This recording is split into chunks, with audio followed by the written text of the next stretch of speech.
पश्चिम बंगाल के चुनावी नतीजों ने सिर्फ कोलकाता या दिल्ली को नहीं हिलाया है, बल्कि इसकी गूंज बीजिंग, ढाका, इस्लामाबाद और काठमांडू तक सुनाई दे रही है। अमेरिका, चीन, रूस और ईरान जैसे देश अपनी सैटेलाइट्स और जासूसी नेटवर्क के जरिए भारत के इस पूर्वी हिस्से पर नजरें गड़ाए बैठे हैं। ये सिर्फ एक राज्य का चुनाव नहीं था, ये उस इलाके का भविष्य था जिसे दुनिया प्रलय का मैदान कहती है। क्या आप जानते हैं कि बंगाल के इस एक चुनावी नतीजे ने नेपाल के प्रधानमंत्री बालेन शाह की रातों की नींद क्यों उड़ा दी है?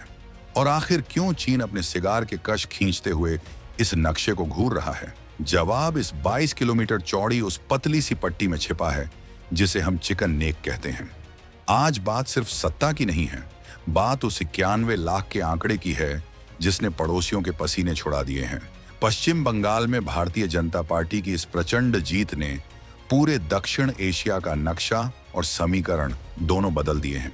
ये जीत कोई साधारण जीत नहीं है, ये एक सीधा संदेश है उन ताकतों को जो भारत के इस संवेदनशील हिस्से में अपनी जड़ें जमाना चाहती थीं। सबसे बड़ा झटका लगा है बांग्लादेश को। ढाका के गलियारों में इस वक्त सिर्फ एक ही चर्चा है, उन करोड़ों अवैध लोगों का क्या होगा जो सीमा पार करके बंगाल की मिट्टी में घुल मिल गए हैं।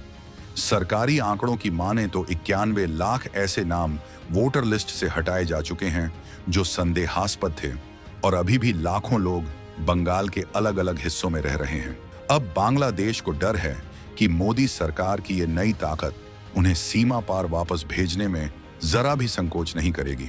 ये सिर्फ वोट बैंक की बात नहीं है, ये देश की सुरक्षा का वो सवाल है जिसे अब तक ठंडे बस्ते में डाला गया था, लेकिन अब इस पर सीधे सर्जिकल स्ट्राइक जैसी तैयारी दिख रही है। इधर चीन की हालत तो और भी खराब है। चीन कभी नहीं चाहता था कि बंगाल में एक ऐसी सरकार आए जो केंद्र के साथ कंधे से कंधा मिलाकर चले। क्यों? क्योंकि चीन की नजरें हमेशा से उस चिकन नेक यानी सिलीगुड़ी कॉरिडोर पर टिकी रहती हैं। ये वो इलाका है जो भारत के उत्तर पूर्व को बाकी देश से जोड़ता है। अगर यहाँ सुरक्षा सख्त हुई, अगर यहाँ इंफ्रास्ट्रक्चर मजबूत हुआ, तो चीन की जो चुंबी घाटी वाली चाल थी वो धरी की धरी रह जाएगी। नेपाल भी इस वक्त पूरी तरह हिला हुआ है। नेपाल के नए पीएम बालेन शाह अच्छी तरह जानते हैं कि अब भारत के साथ पुराने ढर्रे पर चलना मुमकिन नहीं होगा। नेपाल ने हाल ही में 100 रुपये से अधिक के भारतीय सामान पर सीमा शुल्क लगाकर भारत को नाराज किया था, लेकिन अब उन्हें समझ आ रहा है कि बंगाल का ये राजनीतिक बदलाव उनकी पूरी इकोनॉमी को घुटनों पर ला सकता है। सुनिए, नेपाल का सबसे ज्यादा व्यापार जिस रास्ते से होता है वो है पानी टंकी। ये सिर्फ एक नाम नहीं है, ये नेपाल की लाइफलाइन का वो स्विच है जिसे भारत जब चाहे ऑन या ऑफ कर सकता है। पानी टंकी वो जगह है जहां से भारत और नेपाल के बीच सबसे अहम जमीनी कनेक्शन बनता है। व्यापार हो, लोगों की आवाजाही हो या फिर रणनीतिक सैन्य मूवमेंट, सब कुछ इसी रास्ते से होता है। इसे आप सिर्फ एक लोकल बॉर्डर मत समझिए, ये इंटरनेशनल कनेक्टिविटी का वो पावर पॉइंट है जो नेपाल के झापा जिले के काकरबिट्टा से जुड़ा है। नेपाल के नेता और खासकर वहां के यूथ आइकॉन कहे जाने वाले पीएम बालेन शाह बंगाल के चुनाव नतीजों को बहुत बारीकी से देख रहे हैं। उन्हें पता है कि अगर इस इलाके में सुरक्षा नीतियां बदली तो नेपाल के ट्रक फिर से उसी तरह फंस सकते हैं जैसे केपी ओली के समय फंसे थे। आपको याद होगा कैसे ट्रकों के फंसने और सप्लाई रुकने की वजह से नेपाल की सरकार तक गिर गई थी। भारत के पास अब वो चाबी है जिससे वो नेपाल की हर फड़फड़ाहट को शांत कर सकता है। चलिए अब मामले की गहराई में उतरते हैं। सिलीगुड़ी कॉरिडोर यानी हमारा चिकन नेक, ये भारत का सबसे संवेदनशील इलाका है। जरा सोचिए, एक पतली सी पट्टी जिसकी चौड़ाई महज 22 किलोमीटर है, और इसी के ऊपर हमारे पूरे नॉर्थ ईस्ट यानी 7 बहनों 7 सिस्टर्स का भविष्य टिका है। ये कॉरिडोर चारों तरफ से नेपाल, भूटान, बांग्लादेश और चीन जैसे देशों से घिरा हुआ है। यहाँ की हर छोटी हलचल सीधे नेशनल सिक्योरिटी से जुड़ जाती है। पानी टंकी इसी कॉरिडोर का एक छोटा सा लेकिन बेहद अहम हिस्सा है। यहाँ सुरक्षा की जिम्मेदारी सशस्त्र सीमा बल यानी एसएसबी के कंधों पर है। अब तक यहाँ चीजें थोड़ी ओपन रहती थीं, लेकिन 2026 के इस नए जनादेश के बाद यहाँ का मंजर बदलने वाला है। अब यहाँ सिर्फ पुलिसिंग नहीं होगी, बल्कि इंटेलिजेंस और आर्मी की ऐसी दीवार खड़ी की जा रही है जिसे पार करना किसी भी घुसपैठिए या तस्कर के लिए नामुमकिन होगा। नेपाल के काकरभिट्टा और भारत के पानी टंकी के बीच जो कारोबारी रिश्ता है वो अब एक नई अग्नि परीक्षा से गुजरने वाला है। बंगाल में सरकार बदलने का सीधा मतलब है बॉर्डर मैनेजमेंट में सख्ती। बीजेपी का रुख हमेशा से घुसपैठ और तस्करी के खिलाफ जीरो टॉलरेंस का रहा है। इसका असर ये होगा कि अब पानी टंकी पर चेकिंग पहले से 10 गुना ज्यादा टाइट होगी। अब वो जमाना गया जब कोई भी झोला उठाकर सीमा पार कर लेता था। अब हर ट्रक, हर इंसान और हर कागज की बारीकी से जांच होगी। इसका सीधा असर नेपाल के उन छोटे व्यापारियों पर पड़ेगा जो अब तक अनौपचारिक तरीके से व्यापार कर रहे थे। नेपाल की लोकल इकोनॉमी को ये एक बड़ा झटका लग सकता है, लेकिन भारत के लिए ये अपनी सुरक्षा को अभेद्य बनाने का एकमात्र रास्ता है। अब आपको एक ऐसी बात बताता हूं जो शायद आपने हेडलाइंस में नहीं देखी होगी। भारत इस चिकन नेक कॉरिडोर को सुरक्षित करने के लिए सिर्फ जमीन पर काम नहीं कर रहा, बल्कि जमीन के नीचे एक पूरा अंडरग्राउंड साम्राज्य खड़ा कर रहा है। जी हाँ, भारत यहाँ 40 किलोमीटर लंबी एक ऐसी रेलवे सुरंग बनाने की योजना पर काम कर रहा है जो पूरी तरह से जमीन के नीचे होगी। इसका मकसद क्या है? मकसद साफ है। अगर कभी ऊपर का रास्ता किसी युद्ध या आपातकाल में बाधित हो जाए तो भी हमारी सेना और रसद उत्तर पूर्व तक बिना रुके पहुंच सके। ये चीन के लिए सबसे बड़ा सिरदर्द है। चीन की पूरी स्ट्रेटजी इस बात पर टिकी थी कि वो डोकलाम या चुंबी घाटी के जरिए चिकन नेक को काट देगा, लेकिन अब जमीन के नीचे से निकलने वाली ये ट्रेन चीन के सारे अरमानों पर पानी फेर देगी। बंगाल के चुनाव नतीजों ने काठमांडू के दरबार में खलबली क्यों मचाई है? इसके पीछे एक और बड़ा कारण है। पिछले साल नेपाल में जनरेशन जेड का एक बड़ा आंदोलन हुआ था। युवाओं के उस गुस्से ने केपी शर्मा ओली की सरकार को उखाड़ फेंका और बालन शाह को सत्ता की कुर्सी तक पहुंचाया। बालन शाह को लगता था कि वो अपनी राष्ट्रवादी इमेज के जरिए भारत पर दबाव बना पाएंगे, लेकिन बंगाल में आई इस राजनीतिक सुनामी ने उन्हें बता दिया है कि भारत अब बैकफुट पर खेलने के मूड में नहीं है। पानी टंकी बॉर्डर सिर्फ व्यापार का रास्ता नहीं है, ये नेपाल के लिए वो नब्ज है जिसे दबाते ही काठमांडू में दर्द महसूस होने लगता है। अगर भारत ने यहाँ कस्टम ड्यूटी और ट्रांजिट नियमों को थोड़ा भी कड़ा किया तो नेपाल में महंगाई आसमान छूने लगेगी और बालन शाह के लिए अपनी सत्ता बचाना मुश्किल हो जाएगा। सुरक्षा के मोर्चे पर बात करें तो गृह मंत्रालय ने पहले ही एसएसबी को हाई अलर्ट पर डाल दिया है। 1751 किलोमीटर लंबी नेपाल सीमा अब पहले जैसी खुली नहीं रहेगी। खासकर बंगाल, बिहार और उत्तराखंड से सटे इलाकों में ड्रोन और सेंसर आधारित निगरानी बढ़ाई जा रही है। खुफिया ब्यूरो आईबी की रिपोर्ट्स कहती हैं कि सीमा पार से होने वाली नकली करेंसी और ड्रग्स की तस्करी को रोकने के लिए अब टारगेटेड क्रैकडाउन शुरू होने वाला है। ये उन सिंडिकेट्स के लिए मौत का वारंट है जो अब तक राजनीतिक संरक्षण में फल फूल रहे थे।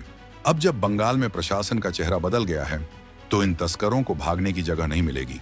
नेपाल के झापा जिले के लोग आज भी वो दिन नहीं भूले हैं जब पानी टंकी बॉर्डर पर ट्रकों की मील लंबी कतारें लग गई थी। तेल, नमक और अनाज के लिए हाहाकार मच गया था। वो कोई ब्लॉकेड नहीं था, वो सिर्फ कड़ी सुरक्षा जांच का नतीजा था। अब सोचिए, अगर बंगाल की नई सरकार और केंद्र की मोदी सरकार मिलकर इस पूरे इलाके को हाई सिक्योरिटी जोन घोषित कर देते हैं तो क्या होगा? नेपाल से आने वाली चाय, अदरक और प्लाईवुड का व्यापार धीमा पड़ जाएगा। दूसरी तरफ भारत से जाने वाला कोयला, सीमेंट और सब्जियां जब बॉर्डर पर रुकेंगी तो नेपाल के बाजार खाली हो जाएंगे। ये वो प्रेशर पॉइंट है जिसे भारत अब अपनी विदेश नीति के हथियार के तौर पर इस्तेमाल कर सकता है। सिलीगुड़ी कॉरिडोर की संवेदनशीलता को समझने के लिए आपको इसके भूगोल को देखना होगा।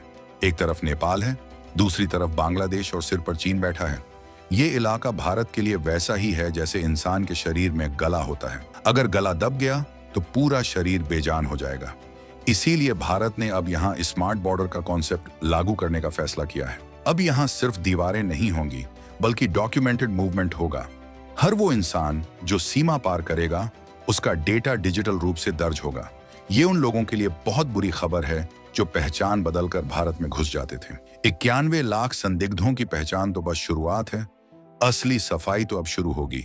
नेपाल के प्रधानमंत्री बालन शाह के सामने सबसे बड़ी चुनौती ये है कि वो अपनी जनता को क्या जवाब देंगे। एक तरफ चीन उन्हें लुभाने की कोशिश कर रहा है और दूसरी तरफ भारत ने बंगाल के रास्ते उनकी घेराबंदी कर दी है। नेपाल के लिए पानी टंकी सिर्फ एक बॉर्डर क्रॉसिंग नहीं बल्कि उनका गेटवे टू वर्ल्ड है। अगर ये गेट थोड़ा सा भी टाइट हुआ तो नेपाल का पूरा एक्सपोर्ट इंपोर्ट सिस्टम चरमरा जाएगा। भारत ने साफ कर दिया है कि रोटी बेटी का रिश्ता अपनी जगह है, लेकिन देश की सुरक्षा के साथ कोई समझौता नहीं होगा।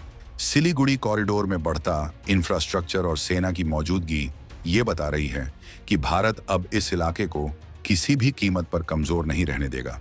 अब बात करते हैं उस 40 किलोमीटर लंबी रेलवे सुरंग की, जो इस पूरी कहानी का गेम चेंजर है। इंजीनियर्स के लिए ये एक बड़ी चुनौती है, क्योंकि ये इलाका भूकंप के लिहाज से भी संवेदनशील है।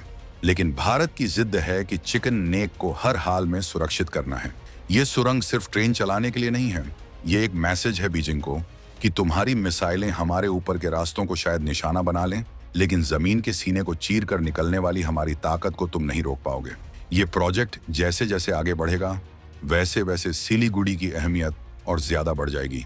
पानी टंकी और आसपास के इलाके अब सिर्फ व्यापारिक केंद्र नहीं रहेंगे, बल्कि ये भारत के अभेद्य किले के बुर्ज बनेंगे। बंगाल के चुनाव परिणामों ने यह भी साफ कर दिया है कि अब घुसपैठ का मुद्दा सिर्फ चुनावी भाषणों तक सीमित नहीं रहेगा। 91 लाख लोगों का नाम वोटर लिस्ट से कटना कोई छोटी घटना नहीं है। ये उन लोगों के लिए एक चेतावनी है जो सीमा पार से आकर भारत की डेमोग्राफी को बदलने की कोशिश कर रहे थे। बांग्लादेश के लिए ये स्थिति बहुत तनावपूर्ण है।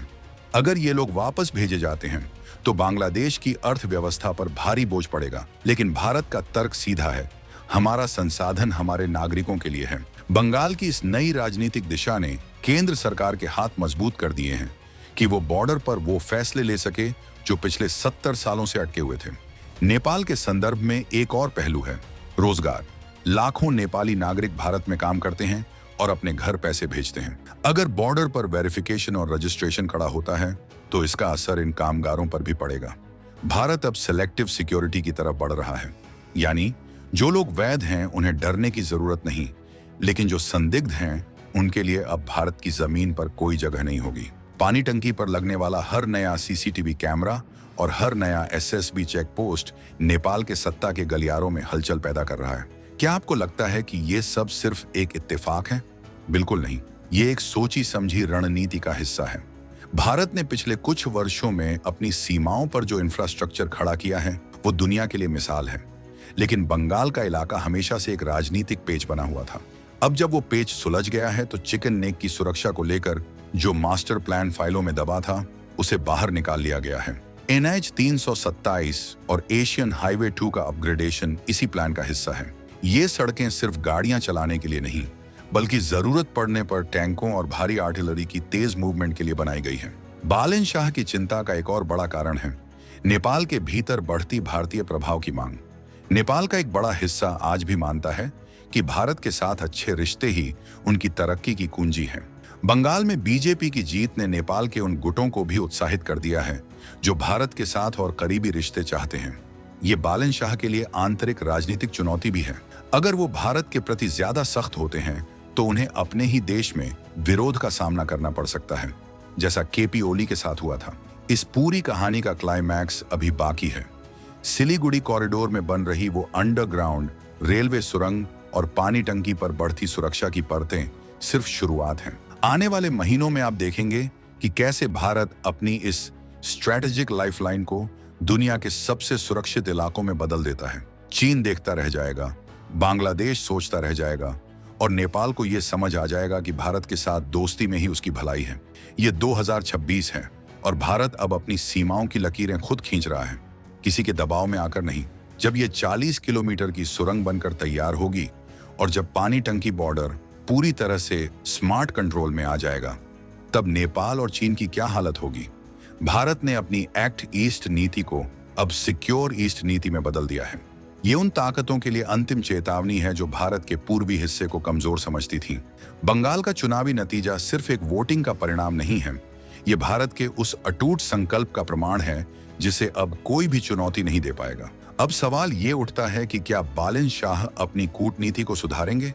क्या बांग्लादेश इन 91 लाख लोगों की जिम्मेदारी लेने की हिम्मत दिखाएगा? और क्या चीन अपनी विस्तारवादी नीति को सिलीगुड़ी के पास दफन करेगा? ये ऐसे सवाल हैं जिनके जवाब अब भारत की शर्तों पर तय होंगे। पानी टंकी से लेकर सिलीगुड़ी तक और कोलकाता से लेकर काठमांडू तक हवाओं का रुख बदल चुका है। ये बदलाव का वो तूफान है जो अपने साथ हर उस गंदगी को बहा ले जाएगा जो भारत की सुरक्षा के लिए खतरा थी। एक बात तो साफ है, भारत अब रक्षात्मक नहीं बल्कि आक्रामक सुरक्षा की राह पर चल पड़ा है। बंगाल की इस जीत ने उस इंजन में ईंधन का काम किया है, जो भारत को एक ग्लोबल सुपर पावर बनाने की दिशा में दौड़ रहा है। हर एक हिंदुस्तानी को आज ये समझना होगा कि हमारी सरहदों पर जो बदलाव हो रहे हैं वो हमारे आने वाले कल को सुरक्षित करने के लिए हैं।